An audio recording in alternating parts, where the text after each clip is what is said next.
Всем привет, дорогие друзья! Сегодня готовлю вкуснейшие беляши на жидком дрожжевом тесте без замеса. Помните, такие беляши продавали на вокзале. Готовятся они легко.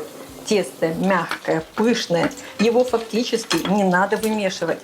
И самое главное, что оно не впитывает в себя масло. Жарятся они до румяной хрустящей корочки, а внутри сочная ароматная мясная начинка. Беляши получаются прямо как в детстве. Они самые вкусные.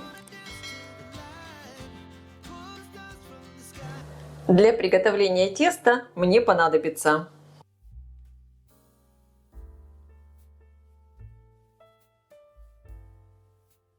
в первую очередь в теплой воде, температура которой примерно 38 градусов, разведу дрожжи.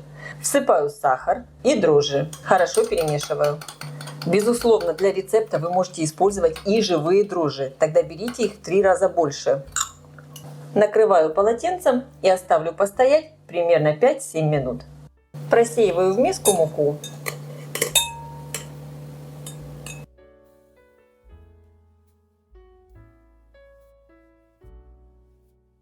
Добавляю соль. Перемешиваю. Вливаю в муку подошедшие дрожжи. Тесто здесь невероятно простое. Его даже не надо вымешивать руками. Все будем замешивать лопаткой. Слегка перемешиваю. И добавляю один очень важный секретный ингредиент. Это чайная ложка уксуса. У меня яблочный.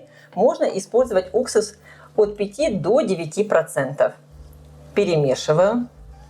Уксус уберет у теста такой дрожжевой запах.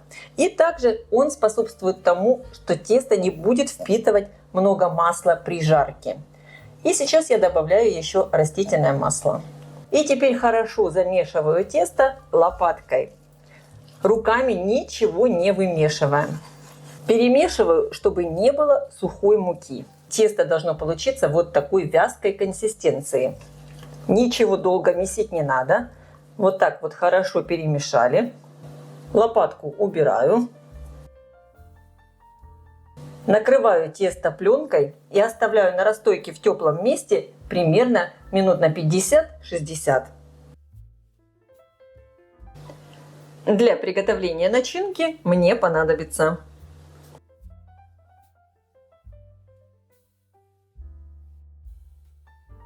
лук для фарша можно либо порезать ножом очень мелко, либо сделайте как я, натрите его на крупной терке. Тогда лук тоже не будет течь и будет такими мелкими кусочками.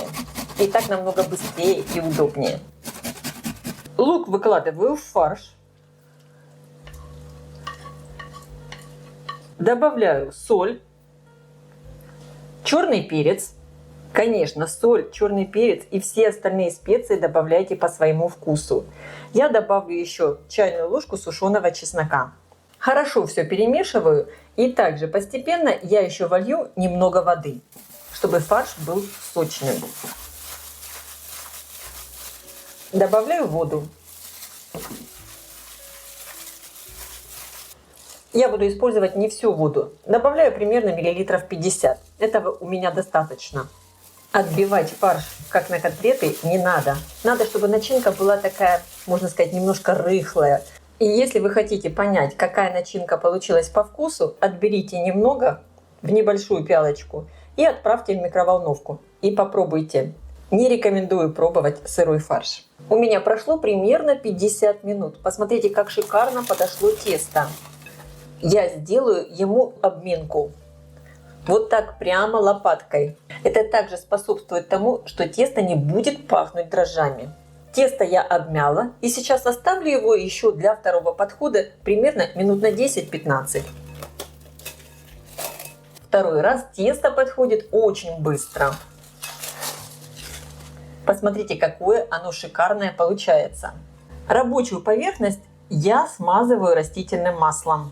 Формовать беляши будем на растительном масле, не на муке, чтобы она потом не обгорала при жарке.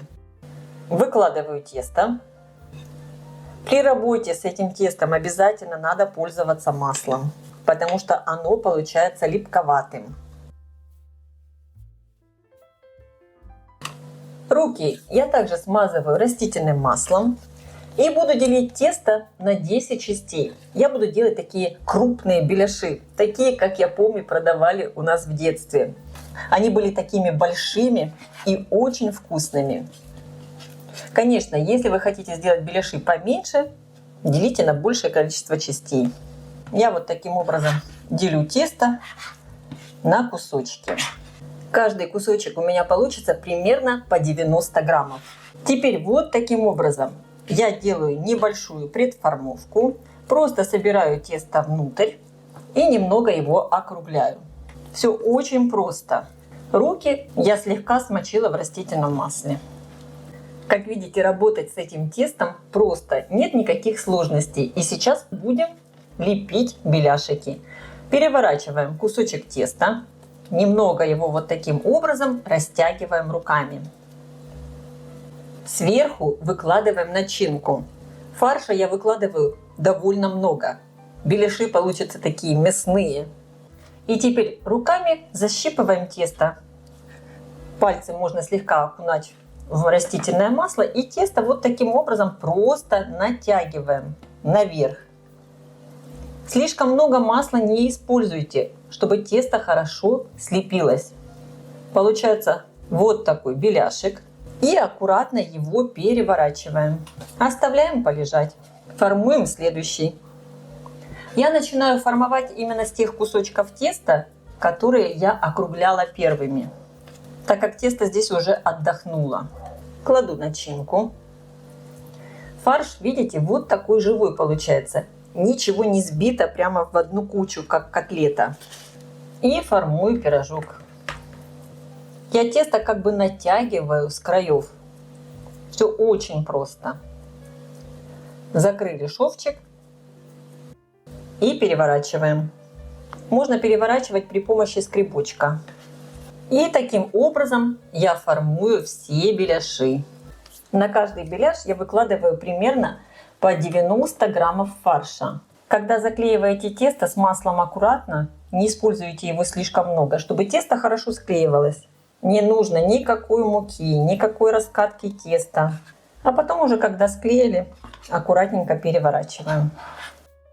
Ну и теперь, когда все беляши сформованы, берем первый беляш, который полежал, отдохнул, и немножечко его руками вот таким образом растягиваем. Не надо слишком сильно растягивать, чтобы тесто не порвалось. Вот примерно такого размера у меня будут беляши. Руки слегка смазываем маслом. Поставила разогреваться сковородку и наливаем, конечно, достаточно большое количество растительного масла, чтобы беляш плавал во фритюре. Я беру сковородку небольшого диаметра, мне так удобнее. И расход масла, конечно, получается меньше.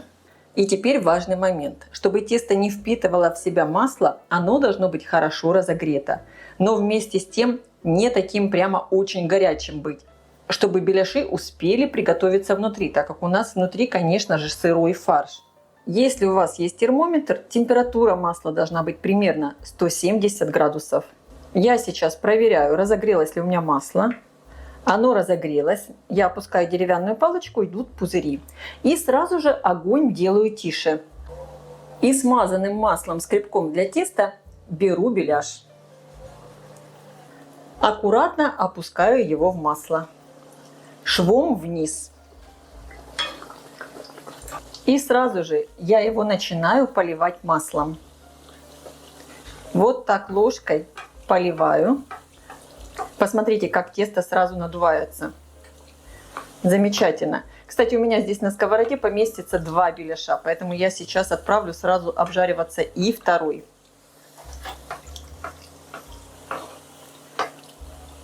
Красота какая!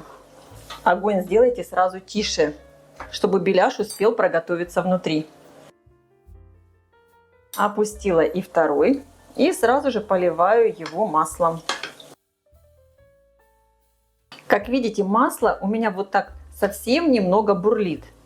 Тесто невероятно пышное. Беляши с одной стороны у меня поджарились слегка. Я их переверну. Очень аккуратно. И точно так же еще поливаю с этой стороны маслом. Потом я их еще раз переверну, чтобы хорошо все обжарилось. до красивого такого румяного цвета. Беляши обжариваем с каждой стороны примерно по 4-5 минут. Конечно, это зависит от того, какого вы их еще сделали размера. У меня беляши довольно крупные, поэтому я буду обжаривать с каждой стороны примерно по 5 минут. Также сразу я подготовила противень с бумажными полотенцами, куда буду снимать готовые беляши.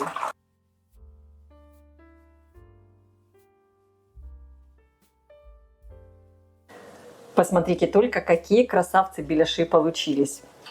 Они сейчас еще хрустящие, так как горячие, выглядят великолепно. Ну и, конечно, таким образом я жарю все беляши.